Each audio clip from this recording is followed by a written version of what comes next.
Hello students, I hope आप सभी अच्छे होंगे। हम स्टार्ट करते हैं चैप्टर 5 क्लास 12 बायोलॉजी, वंशागति एवं विभिन्नता के सिद्धांत। वंशागति एवं विभिन्नता के सिद्धांत। इसमें हमें चैप्टर स्टार्ट करने से पहले हमें ये जानना है कि इस चैप्टर का मतलब क्या है वंशागति, क्या है विभिन्नता, ये दोनों जानेंगे। ठीक, जैसे कि विभिन्नता को, वंशागति को हम लेते हैं। वंशागति या आनुवंशिकता। वंशागति या आनुवंशिकता, हेरिडिटी और इनहेरिटेंस। कई बार लोग डिफरेंस कंफ्यूज जाते हैं कि वंशागति क्या है और आनुवंशिकता क्या है। दोनों में अंतर तो नहीं है, दोनों में कोई डिफरेंस नहीं था, दोनों का मतलब सेम ही होता है, हेरिडिटी और इनहेरिटेंस। ठीक, दो चीजें हैं यहाँ पे, वंशागति और आनुवंशिकता। इसका मतलब होता है जो कैरेक्टर्स होते हैं, यानी कि जो लक्षण होते हैं, एक पीढ़ी से दूसरी पीढ़ी में स्थानांतरित होना। वंशागति या आनुवंशिकता का मतलब होता है लक्षणों का एक पीढ़ी से दूसरी पीढ़ी में स्थानांतरित होना ही क्या कहलाता है, आनुवंशिकता या वंशागति। ठीक है, क्या होता है, कैरेक्टर जो होता है, लक्षण, वन पीढ़ी टू अनदर पीढ़ी ट्रांसफर होता है, उसी को हम कहते हैं वंशागति या आनुवंशिकता। दूसरी चीजें हैं विभिन्नताएं। क्या होती है विभिन्नताएं? मतलब वेरिएशन, इंग्लिश में हम बोले तो वेरिएशन। विभिन्नताएं जैसे कि हम ह्यूमंस में या फिर जंतुओं में क्या होता है कि लैंगिक जनन होता है, और लैंगिक जनन में दो गैमेट्स की आवश्यकता होती है। दो गैमेट्स से जो उत्पन्न संतान होती है वो जाहिर सी बात दोनों से बिल्कुल डिफरेंस होगी। जैसे कि हम अपने पेरेंट्स के बच्चे हैं तो पेरेंट्स के बिल्कुल समान नहीं है। एक ही पेरेंट्स के दो बच्चे हैं तो दोनों बिल्कुल समान नहीं होंगे, उनमें जरूर कुछ न कुछ विभिन्नताएं पाई जाएंगी, हाइट को लेकर, कलर को लेकर, या फिर वॉइस को लेकर, कुछ भी जरूर विभिन्नता। मतलब किसी का भी डीएनए क्या होता है, एक समान नहीं होता है, अलग होता है, डिफरेंस होता है एक दूसरे से। चाहे वो हम भाई हो, बहन हो, या फिर माता पिता के जो संतान होते हैं, कोई किसी से समान नहीं होता, उसमें भिन्नता जरूर पाई जाती है। तो भिन्नताएं, वेरिएशन जो होता है, ठीक, गिरधारियों के बीच पाए जाने वाले अंतर को ही विभिन्नता कहते हैं। अब नेक्स्ट बात आती है कि जनरेशन, जेनेटिक्स क्या होता है। जेनेटिक्स में जैसे कि आनुवंशिकी हो गई, आनुवंशिकी यानी जेनेटिक्स, इसमें क्या होता है, वंशागति और विभिन्नताओं का दोनों का क्या किया जाता है, अध्ययन किया जाता है। यानी वंशा इनहेरिटेंस या वेरिएशन, दोनों का अध्ययन ही क्या कहलाता है, जेनेटिक्स। दोनों का अध्ययन क्या कहलाता है, जेनेटिक्स। ठीक, तो हमारे चैप्टर का, पूरा चैप्टर का ये मतलब होता है। और इस तरह से अब आगे हम नेक्स्ट जानेंगे कैसे इस चैप्टर के अंतर्गत क्या एक्सपेरिमेंट किए गए हैं, क्या दिया गया है, क्या पढ़ना है हमें टोटली। ठीक है,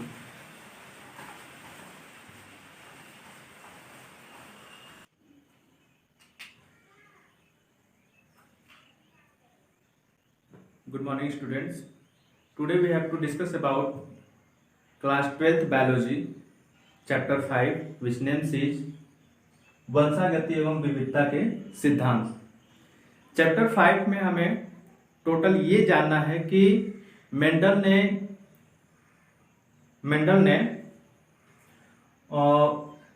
इनहेरिटेंस पे कैसे वर्क किया है, किस एग्जाम्पल्स को लेके उन्होंने रिसर्च किया है, वो सारी चीजें हम इसमें जानेंगे। वैसे तो मेंडल ने 3 नियम दिए थे रिसर्च के दौरान। ठीक, तीनों नियम आप क्लास 10 में पढ़ चुके हैं, और आपके जो नए सिलेबस के अकॉर्डिंग आपको यहाँ से स्टार्ट करना है, अपूर्ण प्रभाविता से। सो टोटल हमें मेंडल के जो एक्सपेरिमेंट थे, उन्होंने जो एक्सपेरिमेंट किया था वो मटर के पौधे पे किया था, और वो मटर का पौधा जिसका बॉटेनिकल नेम है पैजन सेटाइवम। मटर के पौधे को ही मेंडल ने इसलिए चूज किया क्योंकि मटर का पौधा बहुत ही जल्दी ग्रोथ करता है, कम समय में ग्रोथ करता है, और उसके कई लक्षण प्राप्त होते हैं। तो जैसे 7 लक्षण उसमें उन्होंने प्राप्त किए थे। ठीक, वे उन लक्षणों के आधार पे उन्होंने लक्षण का एक तो पौधा लिया, फिर प्रभावी रूप लिया और अप्रभावी, 3 चीजें उसमें से निकाले। जैसे सपोज दैट एज एग्जाम्पल हम लेते हैं कि पौधे की लंबाई में उन्होंने देखा था जो प्रभावी लक्षण था वो टाल था यानी लंबा था, पर अप्रभावी जो था वो बौना था। इसी तरह और भी लक्षण थे उनके। तो हमें इसमें इनके लक्षण प्रयोग के दौरान कई सारे अपवाद भी देखने को मिला, जैसे कि अपूर्ण प्रभाविता है, इनकम्प्लीट डोमिनेंस। ठीक, इनकम्प्लीट डोमिनेंस इसमें क्या है कि जब किसी दो विपरीत लक्षण वाले जोड़े को आपस में क्रॉस कराया जाता है तो प्राप्त संतति में दोनों जनक के लक्षण अप्रभावी हो जाते हैं और एक नया लक्षण प्राप्त होता है, उसे ही अपूर्ण प्रभाविता कहते हैं। मतलब जब भी हम किसी उन्होंने में मतलब अपने प्रभाविता के नियम में उन्होंने 2 लक्षण को लिया था और क्रॉस कराया था, इसमें भी 2 लक्षण को लेकर के क्रॉस कराया जाता है। जैसे कि एज एग्जांपल रेड फ्लावर लिया, रेड फ्लावर में रेड फ्लावर से श्वेत फ्लावर का मतलब व्हाइट फ्लावर का क्रॉस कराया, दोनों का क्रॉस कराया और इसको इंडिकेट किया कैपिटल आर और स्मॉल आर से, कैपिटल आर स्मॉल आर से इन्होंने इंडिकेट किया इसको। ये हो गया जनक पीढ़ी, मतलब जनक हो गए ये दोनों, ठीक, पेरेंट्स। फिर इसके बाद हाफ ऑफ क्रोमोसोम इनके निकाले जाएंगे, तो single capital R single small R दोनों को क्रॉस कराने पर हमें जो रिजल्ट प्राप्त हुआ वो कैपिटल आर और स्मॉल आर प्राप्त हुआ। ये गैमेट से हमने क्या किया, क्रॉस कराया। क्रॉस कराने के बाद गैमेट का F1 जनरेशन में कैपिटल आर स्मॉल आर प्राप्त हुआ। अब मेंडल के नियमानुसार जो रिजल्ट आना चाहिए था वो आना चाहिए था संकर रूप से, ये क्या होना चाहिए था, लाल, पर यहाँ पे लाल ना होकर के कैसा हुआ है, पिंक हुआ है, मतलब अपूर्ण प्रभावी है। जैसे कि डेफिनेशन में है दोनों क्रॉस कराने प्राप्त संतति में दोनों जनक के लक्षण अप्रभावी हो जाते हैं, दोनों जनक के लक्षण अप्रभावी हो जाते हैं। सो हम कह सकते हैं ये उनके नियम को फॉलो नहीं करता है एज ए जैसे अपवाद के रूप में। ठीक, ये थे अपूर्ण प्रभाविता, इनकम्प्लीट डोमिनेंस। अगर उन्होंने सपोज दैट एक टाल प्लांट को और ड्वार्फ को लिया था, ड्वार्फ, तो इसको टाल को कैपिटल टी से और ड्वार्फ को स्मॉल टी से प्रदर्शित किया था। इसको अगर क्रॉस कराया इन्होंने तो कैपिटल टी स्मॉल टी, और दोनों को क्रॉस कराने पर रिजल्ट प्राप्त हुआ था कैपिटल टी स्मॉल टी। तो ये कैसा था, संकर रूप से लंबा था, ये पौधा लंबा था। क्यों? क्योंकि इसका जो प्रभावी लक्षण है, जो लंबा प्रभावी लक्षण और ड्वार्फ क्या है, अप्रभावी है। तो लंबा यानी प्रभावी वाला जो लक्षण था हमेशा अपना लक्षण प्रदर्शित करता है, पर इनकम्प्लीट डोमिनेंस में ऐसा नहीं होकर के एक नया ही रिजल्ट प्राप्त हुआ, जो फ्लावर कैसा हुआ, रिजल्ट पिंक फ्लावर हुआ, जबकि होना चाहिए था रेड फ्लावर। ठीक है, यह है इनकम्प्लीट डोमिनेंस।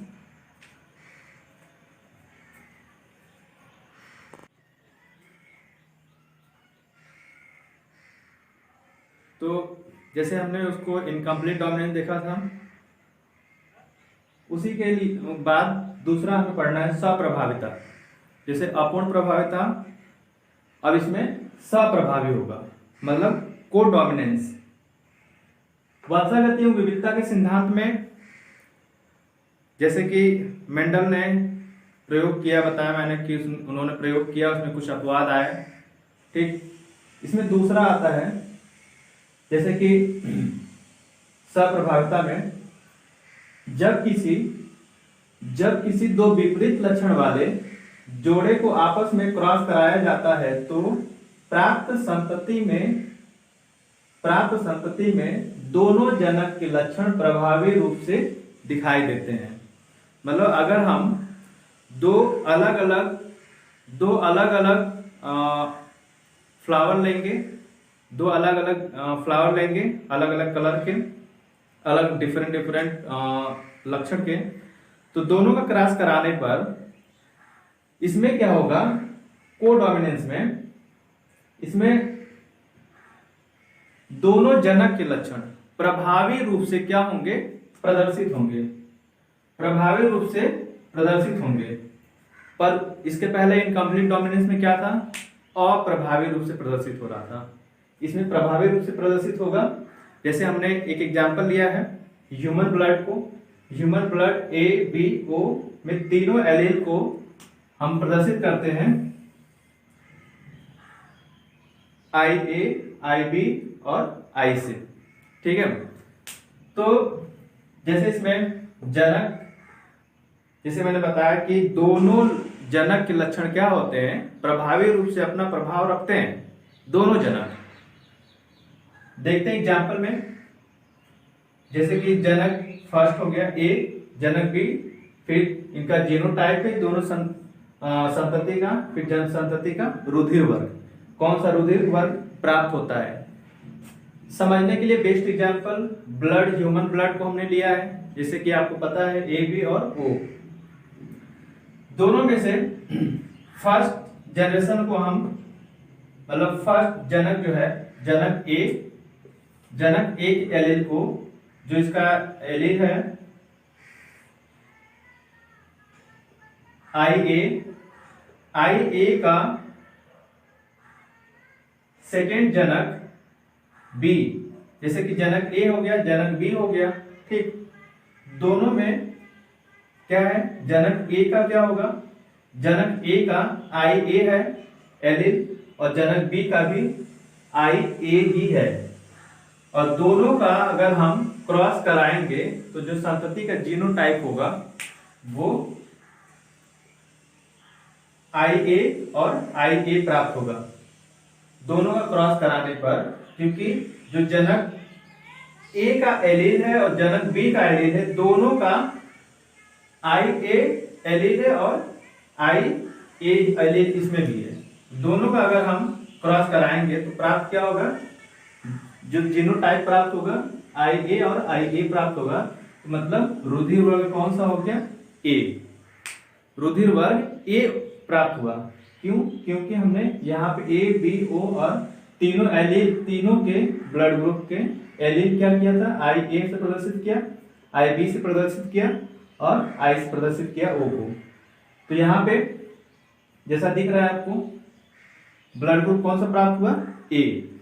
सेकेंड चीज देखते हैं हम, आपकी एनसीईआरटी के बुक में भी पूरा ग्राफ दिया हुआ है, आप वहां से भी समझ सकते हो।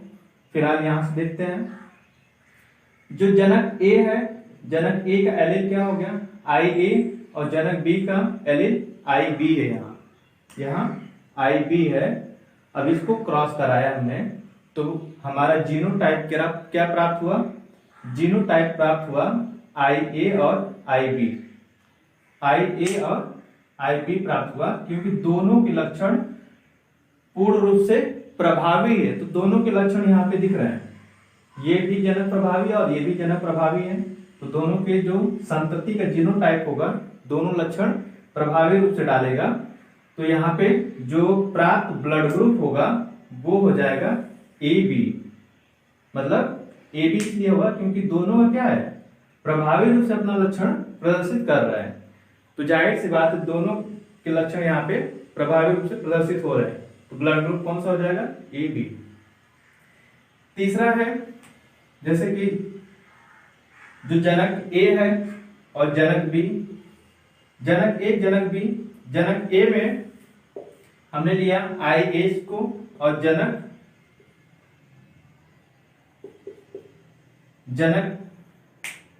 बी में सिर्फ आई है, ठीक। तो यहाँ पे दोनों के लक्षण इस प्रकार प्रदर्शित हो रहा है, जीनोटाइप आई ए और आई। तो ब्लड ग्रुप क्या हो गया, ए। क्योंकि ब्लड ग्रुप आई ए ओ नहीं होता है, सिर्फ ए ही माना जाएगा। ठीक है, इसी का लक्षण प्रभावी हो रहा है। सेकेंड चीज आई बी है और आई ए, और यहां पे भी जो रिजल्ट प्राप्त हुआ है जीनोटाइप, वो genotype A B, blood group कौन सा हो जाएगा, ए बी। इसी तरह जनक ए का एलील आई बी है और जनक बी का एलील आई बी है, और इसमें हमें देखना है कि लक्षण कौन सा प्रभावित हो रहा है।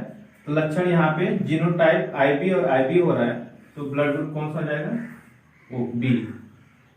नेक्स्ट है, अगर हम जो देखते हैं कि जनक ए आई बी एलील है और जनक बी का जो आई एलील है सिर्फ आई है, ठीक, तो इसका ब्लड ग्रुप कौन सा मिल जाएगा, सिर्फ ब्लड ग्रुप बी, क्योंकि यहाँ पे आई प्रदर्शित नहीं करेगा और आई बी प्रदर्शित करेगा। ठीक है, इसी तरह लास्ट वाला है जनक ए का एलील आई हो गया, जनक बी का एलील आई, और दोनों क्रॉस कराने पर प्राप्त किया हुआ डबल आई, और डबल आई का मतलब कि क्या, कौन सा ब्लड ग्रुप हो जाएगा, ओ, ब्लड ग्रुप ओ। इसलिए प्राप्त हुआ blood group A, blood group A B, blood group A, blood group A B, blood group B, blood group B, blood group O. ये लक्षणित दोनों जनक के प्रभावी रूप से अपना लक्षण प्रदर्शित कर रहे हैं। ठीक,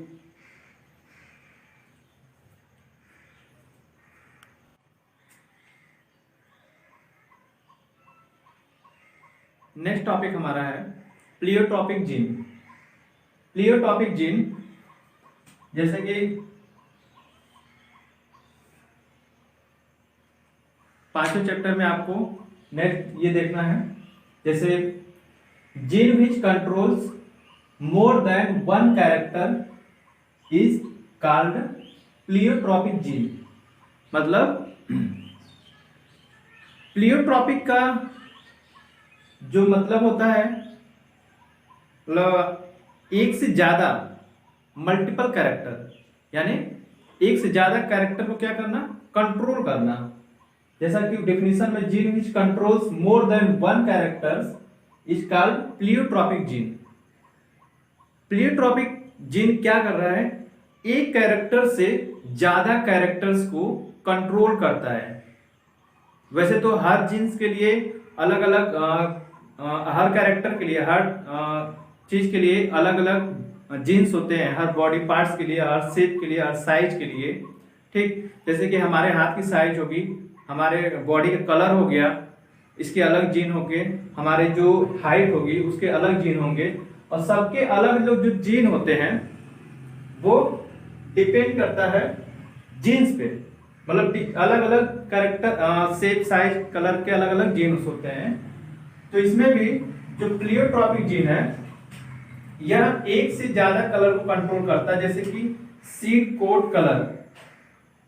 ठीक, पी प्लांट लिया हमने एक को, सिंगल कैरेक्टर जीन है, मतलब सिंगल जीन इन्फ्लुएंस कर रहा है। Seed coat colour, red spot in axial leaf, मतलब जो सीड की ऊपर की कवर होती है उसको कैरेक्टर कवर कर रहा है, जो सीड कोट होती है।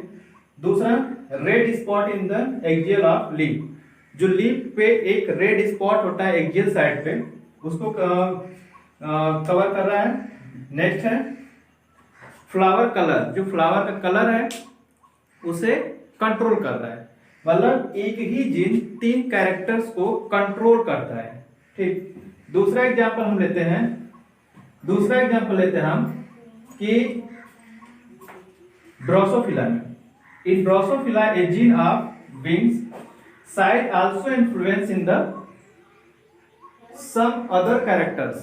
जो ड्रोसोफिला है उसमें एक जीन है जो विंग्स की साइज को, कितना साइज होना चाहिए, कितना क्या होना चाहिए, वो कंट्रोल कर रहा है। Size also influence in the some other characters, मतलब इसके अलावा विंग्स की जो साइज है इसके अलावा भी ये क्या कर रहा है, और अदर कैरेक्टर्स को कंट्रोल करता है। जैसे कि structure of reproductive organ, structure of reproductive organ, reduction in egg production, मतलब इसमें क्या है, एक प्रकार का जीन है जो विंग्स की साइज को कंट्रोल करता है और इसके अलावा भी अदर कैरेक्टर्स को कंट्रोल करता है। तो टोटल हमें ये जानना है कि प्लियोट्रॉपिक जीन एक से ज्यादा कैरेक्टर को क्या करता है, कंट्रोल करता है।